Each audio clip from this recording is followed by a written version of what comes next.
আপনাদের সকলকে আমি একটি বিনীত অনুরোধ করতে চাই, করব সত্যি? আচ্ছা, কি সেই বিনীত অনুরোধ? প্রিয় ভাই বোনেরা, আপনাদের সাথে আমি 18 বছর ছিলাম। বিভিন্ন সময়ে বিভিন্ন অনুষ্ঠানে অনেক মানুষের সাথে দেখা হয়েছে। আপনাদের সাথে বহু স্মৃতি আমার রয়ে গিয়েছে। আপনাদের সাথে বহু দুঃখ কষ্ট আমি শেয়ার করেছি।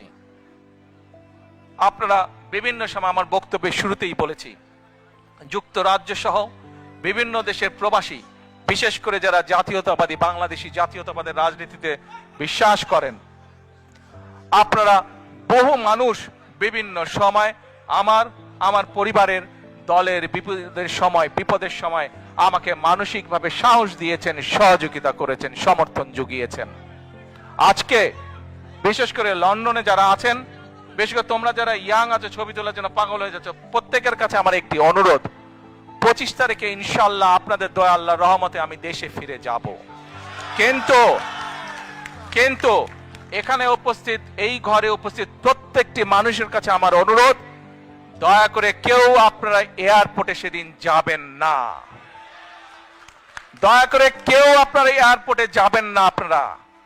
কারণ এয়ারপোর্টে গেলে একটি হট্টগোল তৈরি হবে এবং মানুষ জানবে যে এরা সব বাংলাদেশি, এবং দেশের সুনাম নষ্ট হবে, দলের সুনাম নষ্ট হবে। যারা এয়ারপোর্টে যাবেন না, যারা সেদিন এয়ারপোর্টে যাবেন না, আমার আজকের এই অনুরোধ যারা রাখবেন, আমি ধরে নিব তারা দল এবং সর্বোপরি দেশের সম্মানের প্রতি মর্যাদা রাখবেন। আর আমার মানা করা সত্ত্বেও, আমার অনুরোধ করার পরেও যারা যাবেন, আমি ধরে নিতে বাধ্য হব যারা ব্যক্তিগত স্বার্থের জন্য সেখানে গিয়েছেন। প্রিয় ভাই বোনেরা, সকলের কাছে দোয়া চেয়ে যাচ্ছি, আপনারা দয়া করে দোয়া করবেন, দেশনেত্রী খালেদা জিয়ার জন্য দোয়া করবেন।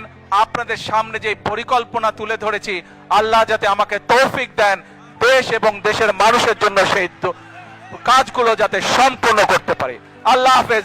বাংলাদেশ জিন্দাবাদ, বাংলাদেশ জাতীয়তাবাদী দল জিন্দাবাদ। আসসালামু আলাইকুম।